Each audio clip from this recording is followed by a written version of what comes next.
Welcome back to Dead Good Book Reviews. I'm Judith and you're watching another episode of Overbooked, the series where I review every single book on my shelves because it is as the prophecy foretold. Today we're going to be talking about Neil Gaiman and Terry Pratchett's Good Omens. This is a very old copy that I think, like with some of my other Terry Pratchetts, is actually my wife's.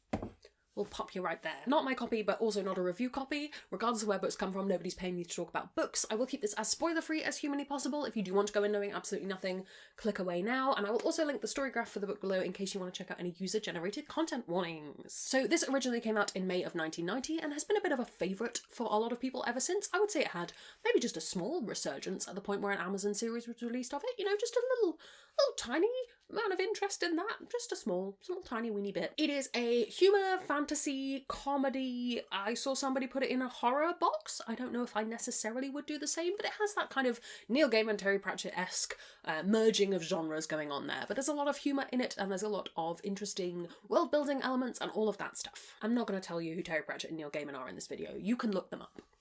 Let me read you the blurb. People have been predicting the end of the world almost from its very beginning, so it's only natural to be sceptical when a new date is set for Judgment Day. But what if, for once, the predictions are right and the apocalypse really is due to arrive next Saturday just after tea? You could spend the time left drowning your sorrows, giving away all your possessions in preparation for the rapture, or laughing it off as, hopefully, just another hoax.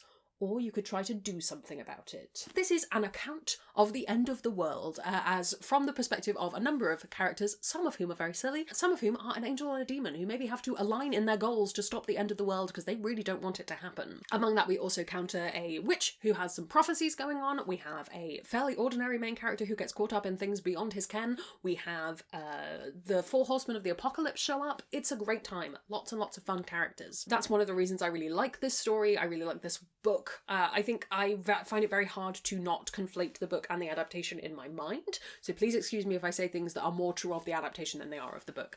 I think that this has a lot of really fun world-building elements. I particularly love the Four Horsemen of the Apocalypse as they appear in this book, and I like the crossover of Death with the Discworld novels. I think that's a really funny and just enjoyable, and it feels very genuine and, well, what's the word I'm looking for? It just feels correct that that should be the way that it is. But there's also a lot of other fun elements to the story, and I think that one of the things I like about this is it has that very Terry Pratchett way of taking an idea, in this case, the end of the world, and we get a kind of series of vignettes of things. There is a plot going through the whole book, but alongside that we get to just see little scenes. It reminds me a lot of Hogfather, actually, which I think has a lot of those little cutaways to things happening in the world. I really like the characters. I already mentioned them a little bit. I think that Crowley and Aziraphale are good characters. We know this. There's a reason they've been so likeable on screen. It's not just the actors. They are just an interesting pairing and they have a good dynamic, and that contrast between the two of them is great. The other characters are also really good fun. And I think that they managed to capture a lot of humanity even in the very non-human characters of this book, and that's another reason that people have loved it for as long as they have. Some of them are more fleshed out than others, to be fair,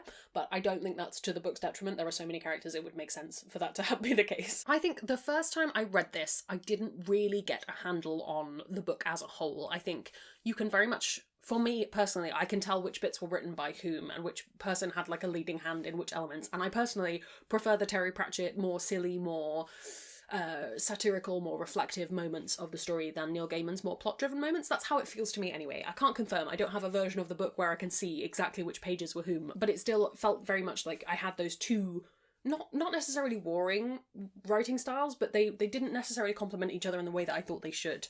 And that's why I think the adaptation works much better, is it is slightly more easy to combine everything together in that context. I also remember getting very confused by the plot. I didn't have 100% a handle on what was going on any given time, and I think that's partly because of that plot bouncing around to so many different places, that actually, again, seeing the adaptation really helped me appreciate this book, because I went, oh, that was what was going on the whole time. So I don't want to imply that this book doesn't make sense. I think it was very much me reading it at a time where I wasn't reading a lot of adult fiction, so that kind of more multi-POV thing wasn't something I was reading a lot of at the time.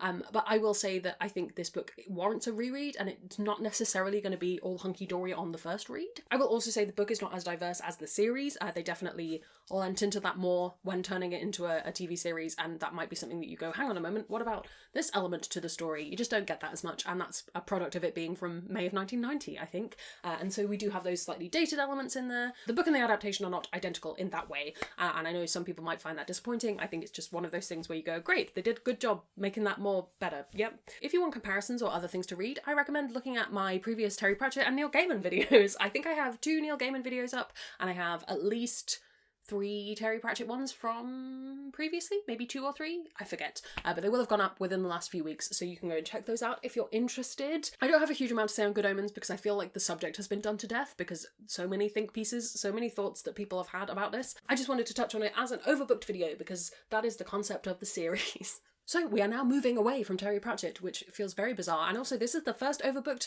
of 2023, I think. Am I right? Yes! How exciting! I'm actually filming this in 2022, but it's nice to think of the future and a whole fresh new year of Overbooked videos just for you. Thrilling. Have you read this? Have you seen the adaptation? Let me know your thoughts down in the comments below. While you're down there commenting, if you haven't already, please do subscribe. It makes me feel loved and appreciated. You can also follow me on social media. Come hang out on Discord, where we have chill chats about books. I'd like to say a huge, big, enormous thank you to all of the ghosts who haunt me over on Patreon. In return, they get early access to videos, bonus content, and live streams. If you would like to join their number, that's linked below as well. Thank you so much for watching. Here's to a new year of Overbooked. I will see you in the next one. There's gonna be some bloopers now. This originally came out in May of 1990 and had, shall we say, a little bit of a research. Oh, don't fall down on me. I will also say that I think this should be fairly obvious if you have a brain.